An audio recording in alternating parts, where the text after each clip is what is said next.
very much, ladies and gentlemen. Before Alexandra introduces me, I have to take you somewhere so that you know my state of mind before I left my country, Cameroon, at the age of 17.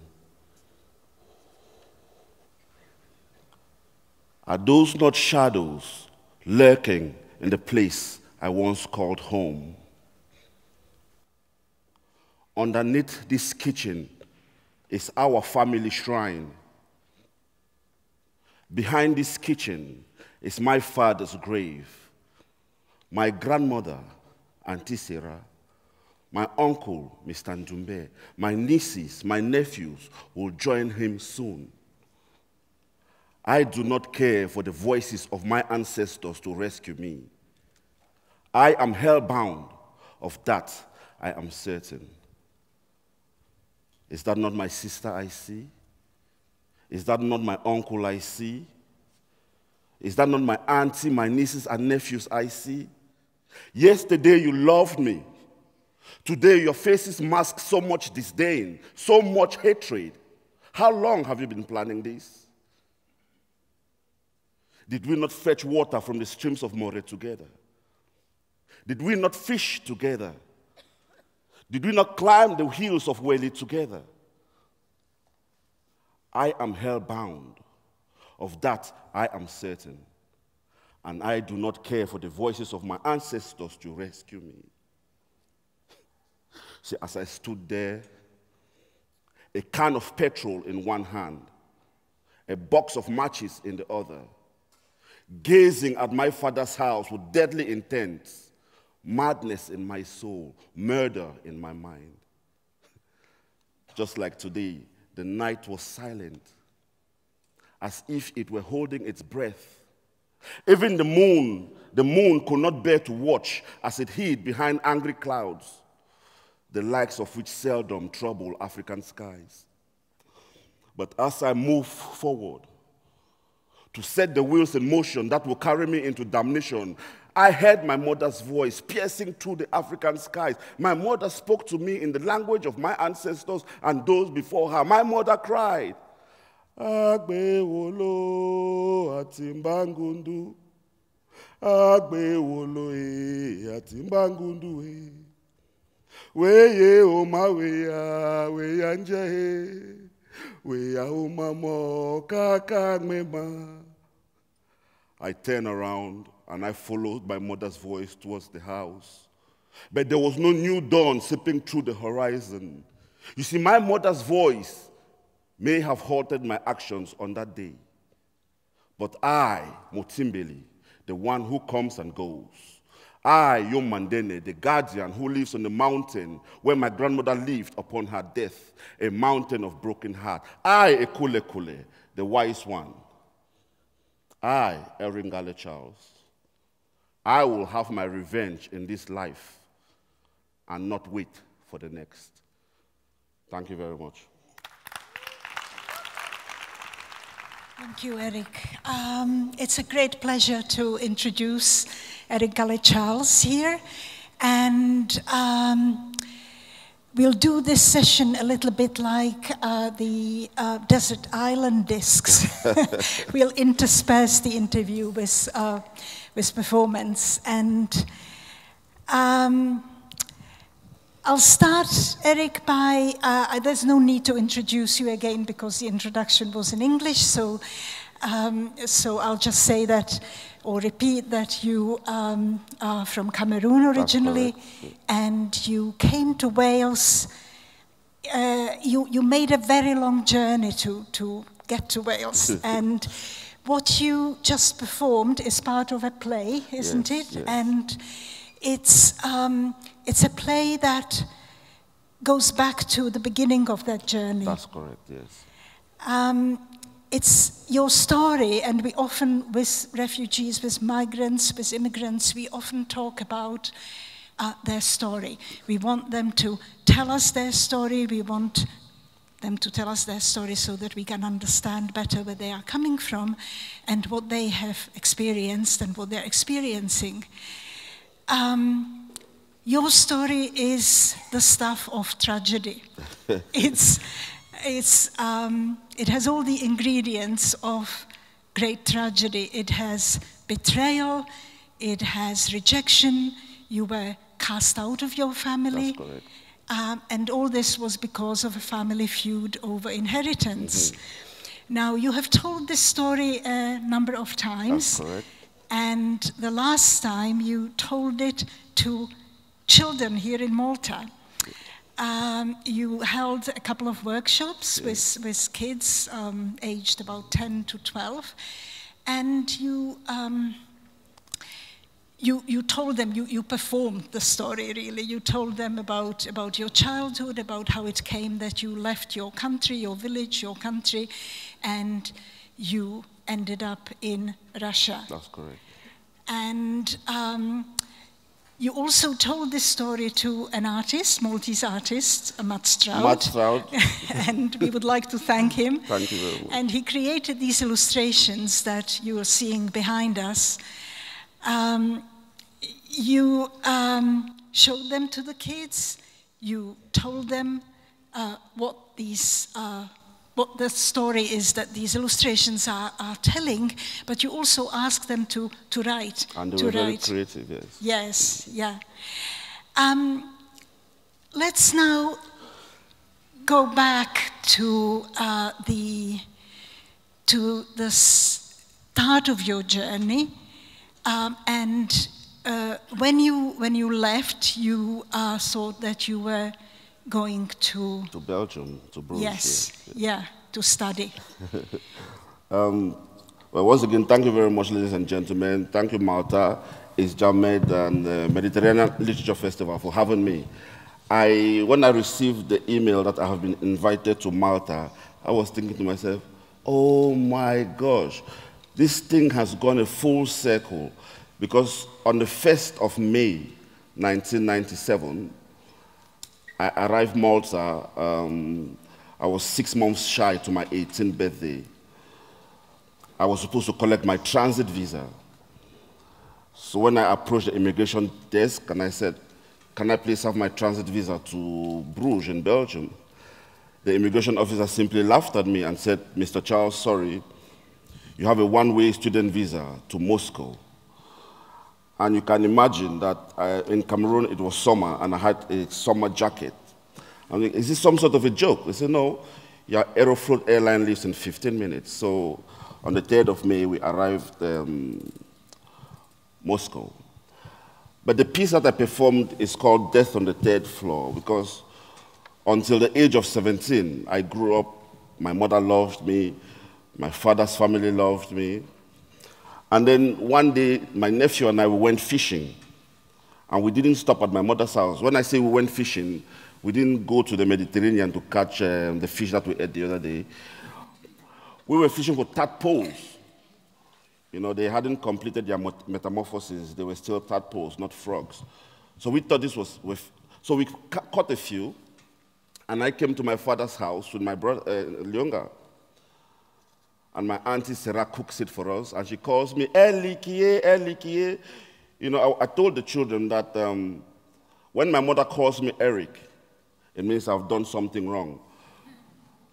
But if she calls me Elikie, that is a sign of love. So this is how my auntie called me. So she called me into the kitchen, and she gave us this nice food.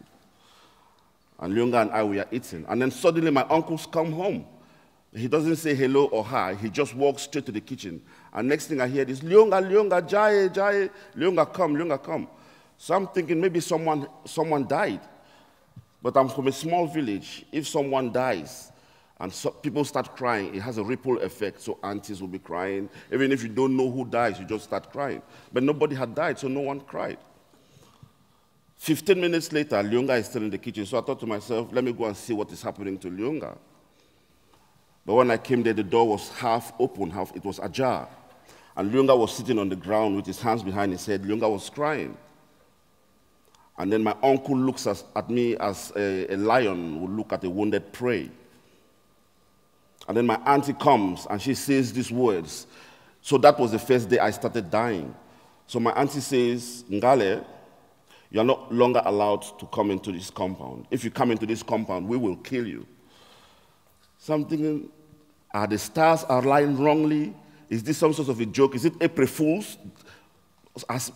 Madness. Have they been struck by madness? I was clinically obese at the time, so my legs could not carry my body weight, so I struggled. And I reached my mother's house. But my mother was sitting with her back against the door, and she's crying. And my sister, Quinta is crying. So I'm like, what the heck is going on? Is this some sort of... And then my mother blows into a handkerchief and gives me a letter. And this letter is from the Court of Justice in Buea. And Chief Justice Epuli is inviting me to the courts because when I was 11 months old, my father died. In his will, he left his 6-bedroom house to me. But now I'm of age. But his family had gone and challenged the will, saying that I'm not my father's son. Now, to protect me from the threat that my mother saw was coming from my father's side of the family, in the middle of the night, my mother takes me to a place in Cameroon, in southwest called Tiegħu, and she hands me to the juju man, a witchcraft practitioner. And if I should take my clothes, which I don't intend to today, on all my joints, I have 7 marks. So this person takes me into the middle of a children's cemetery and starts performing all these rituals. So he calls all the African gods, from Anansi to Yomandene to Ekulekule, but most importantly, he calls my father to come and protect me. But things got worse because he brings out a machete and lays it by one of the children's grave and reaches into his bag and brings out a sharp razor blade. And he starts with my forehead. So he cuts me there 7 times. And what this does is blood then comes into my eyes. So in the middle of the night in a cemetery somewhere in West Africa, I am seeing shadows and things moving. But I'm thinking, does my mother really know what is happening here? I mean, there's the risk of a rhinoceros viper or a black mamba biting me, and I will be dead. Nobody will be any wiser. So this thing carries on until the early hours of the morning. He makes some incantations, invoke all the gods. I never saw my father. I never saw Hamlet's skeleton or anything like that. But then my mother, the next day then, this is how I went to court with all of these things, and I look like a juju man himself. But eventually, it boiled down to one question. So the judge asked my mother, the boy sitting next to you, Eric Ngalle Charles, do you know him? My mother said, of course, this is my son. He's the son of late Ngalle Charles. Then it became the question to my father's family then. Auntie Sarah, the boy sitting next to you, do you know him? My auntie, the same person who cooked me fish the other day, the same person who called me Eliki. We've gone to the farms together, we've collected cocoyams together, I helped her carry firewood together. My auntie looks at me and says, no, I've never seen this boy before. My uncle, Molandumbe, says the same thing, that I've never seen this boy before. But the worst thing happened, my sister, Catherine, upon giving birth to Catherine, Catherine's mother died. So my father brought Catherine up. So growing up until the age of 17, I knew that Catherine was my sister. So the judge asked Catherine, the boy sitting next to you, Eric Ngalle Charles, do you know him? My sister avoided my gaze. She concentrated at the judge and told the judge, unfortunately, I've never seen this boy before. So the judge kicked my mother out of the court with myself and handed this property to my father's family. All the villagers who supported my mother came out and they were dancing with my father's family. They were even singing my favorite song, but they were dancing. I was getting mad. So on our way home, there was a local gossiper, a village woman, Auntie Sarah. She'd been spreading all this news about my mother and I. People were mocking my mother. I saw my mother crying. I started planning vengeance. And the piece that I performed to you was my intention. When all I saw were shadows lurking inside my father's house, I was going to burn the house. The one thing that rescued me was my mother's voice.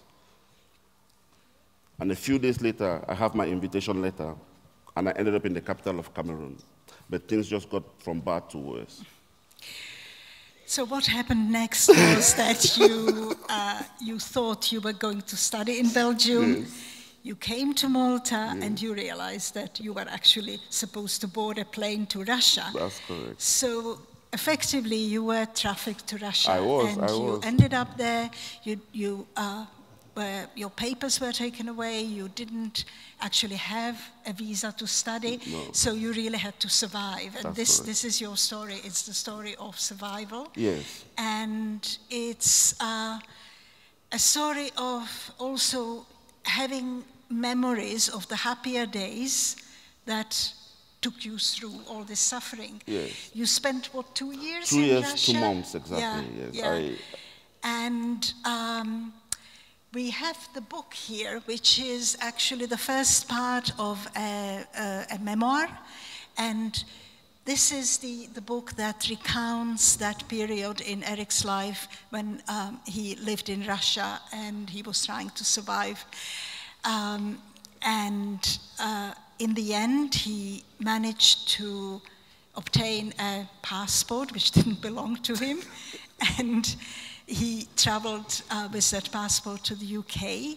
He intended to go to Africa. He really wanted to go. To Bulawayo, to Zimbabwe. You wanted to go home, but you were also traveling with a passport which could get you into a lot of trouble because it wasn't yours. It belonged to a much older man, a Zimbabwean.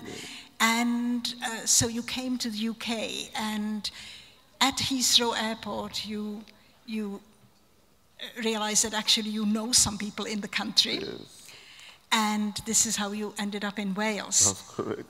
And I remember you saying that actually you ended up in a country you didn't even know existed. I didn't. So even if somebody had come to me in my mother's kitchen and said to me, Eric, you end up in Wales, I would have told them to get out of here, because this is not something that you even contemplate. This is not something that you think. Even coming to the UK was not even something that. Yes, the situation in Russia was horrible. So I had 3,000 francs CFA in my pocket. Which Eric, is, they are going to read about it. They're going to I just wanted to clear. I just wanted to make something very, very clear. So this is the amount of money that I had. But I started seeing some familiar behaviors. So if you're on a bus from Douala to Yaoundé in Cameroon, it will stop. And local people, traders, will jump on the bus and they'll start to sell you things. On the train from Moscow to Stavropol, which is 3 days' journey, every time that train stops, people will jump on this train and they'll start selling things. So I'm thinking, okay, maybe this is quite similar to what happens in Cameroon. So this type of behavior started giving me hope that actually, maybe, just maybe, there is hope. But as you know, things only went from bad to worse, yes. Well, and then back to, because you're sitting here, we actually have a happy end. That's correct, that's correct. You came to Wales, you now have a daughter who has just... she passed her A-levels, she's 18 years old. Yes, she passed her A-levels with flying colors, and she is half Welsh and half Cameroonian. That's correct. She's a lovely girl, I met her. Thank you. And you, importantly, you started writing. Yes, I started writing because I realized that love makes exile bearable. So despite all the hardship and everything that one went through, I always went back to the memory of my childhood. But my writing in Wales is not something that just happened. I was invited to a conference in Llandudno, and the topic was literature and trauma. But I didn't understand what trauma, I had never even heard of the word trauma. So there was the BBC journalist called Katie Addy, who had just returned from Iraq. She spoke about the traumas of war, about the Taliban and all of that. And then there was a girl called Fazana. And Fazana was from Uzbekistan. And on her way to Turkey, she traveled with her mom and dad, but her father died in Uzbekistan. So in order to pay the human traffickers, Fazana's mother became a something like a toy or property. Eventually, before they reached Turkey, she became blind. And Fazana was telling us this memory trauma. I'm thinking, oh my days. So there is someone who actually had it worse than I have. So on our way then from Llandudno back to Swansea, I had this kind of epiphany. The sights, the sounds, the mountains and the seas, the sheep grazing on the hills, they kind of reminded me of home. And that's when I wrote my very first poem, and it became the title of my first anthology. And the poem is called Between a Mountain and a Sea. So this is what happened. Can I share it? Yes, why not? It's also, I suppose you should mention that this anthology was an anthology of writing by migrants, by refugees. That's correct, that's correct. And you gave it this title because you suddenly realized that there is something that you have found in Wales that reminded you of home. Yes. So these were the first moments, I suppose, when you started connecting the two. I started putting everything together. But let me tell you the truth, and this is an honest confession. Even though I was writing, the venom, the bile that I had developed in Russia kept getting worse. Because I hated my father's family so badly that it was only until 2013 that I decided to lobotomize that part of my memory and let it go. But this poem is called Between a Mountain and a Sea. A story from a distance, they were my only witnesses. A mountain and a sea, whose lips engulf the green skies. A lasting kiss, washing her waves offshore, leaving behind a boat. That for my homecoming, between a mountain and a sea. A shining mountain where sheep grazed, by which means my heart rejoiced. With trees keeping vigil like Yomandene, the giant, the guardian, where my grandmother lived upon her death, a mountain of broken hearts. That for my homecoming. On a wet journey to Clanditno, I'm washing away pain and longing. A reborn voice is crying between a mountain and a sea, where sheep grazed and conversations were uncommon things. Please wake me from my slumber, and this poem will be over, between a mountain and a sea. As soon as I wrote that poem, I knew effectively that I had arrived. I was no longer naked. I was no longer covered in the garments of an outcast. I was no longer stateless. I knew that I had found a home in Wales. Wales had effectively given me my name back, a platform, a voice, and thanks to Wales, my mother no longer cries at night. So you started writing and you found yourself in an environment where you were accepted, you were helped, I suppose, by Welsh writers who read your work, who gave you feedback, and so you found also a new home creatively. You then went on to put together another anthology, yes. And that anthology has two words in the title. What are they? The Welsh word is hiraeth, and the equivalent in my language, Bakwiri, is a rolly. What does it mean? Hiraeth in Welsh means that longing for home that may or may not be there. But it's in Bakwiri, a rolly, because after 2 years and 2 months in Russia, people had gone to my mother's house and told my mother that I had died. So my mother had extreme rolly, which means longing or missing that someone that you love, knowing fully well that they will never return. So this is what I thought. So when I went to Cameroon for the first time in 2017, I met my mother, but my mother did not recognize me. But that was not why I went to Cameroon. I went to Cameroon because I wanted to announce to the Cameroonian public that I was once lost, and I found myself a home in Wales. And Wales has propelled me to a platform where I'm recognized as a writer, but nobody knows me in Cameroon. So I wanted to go and see the Ministry of Arts and Culture to introduce myself. When I got there, the receptionist told me that, sorry, Eric, the minister just had his lunch and he's sleeping. So I was there for 2 hours, I never saw him.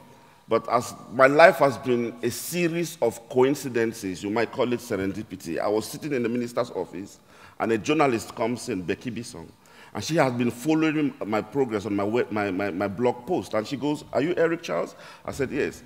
She took me to CRTV, La Radio, the national radio station, and introduced me to a guy called Charles Tembe, who is a senior journalist, and he runs a program called Literary Half Hour, which is broadcast to 7 million Cameroonians.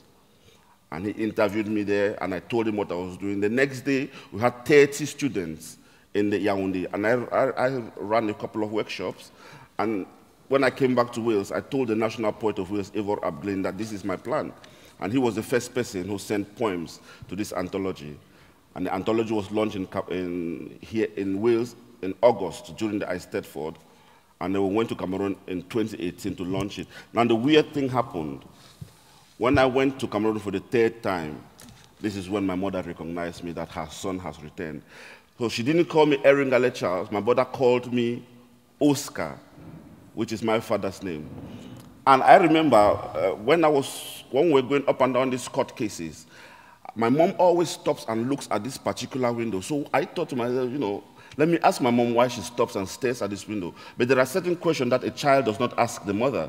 She will either smack you or... So I said to my mom, Mom, why do you look at this window? And my mother laughs. So she taps me on the back of my head and says, Ngalle, this is where I first saw your father. So in my juvenile excitement, I said, so Mama, did you love my father? She never said yes or no, but she said, Eveta koko emunyanga maja, maja, mokia maja. When I went to Cameroon for the 3rd time, this is how my mother greeted me. Ngale koko emunyanga maja, You see what I'm saying? Love is what makes exile bearable. We're out of time now, okay. And I will actually, shall we finish with the last ritual, and we'll ask Jean-Paul. Jean-Paul, can you come and read the last ritual then, please? The Maltese translation you made. And before we do that, I would like to remind you that there is Eric's book. Oh, have all the copies gone? Are they still? I have a new manager now called Keith. I don't know, Keith, what have you done with it? Are there still copies of the book? If not, there is another one. It's called 0 Hours on the Boulevard, and Eric has a story in it. It's an anthology which I co-edited, and I dubbed it the Brexit anthology. It's the subtitle of it is Tales of Independence and Belonging, and it also has a story by Claire Azzopardi, because it's an anthology of writing from Wales and from around Europe. So this is there as well, and now I'll ask you to finish with this poem. Ir-ritwal aħħari.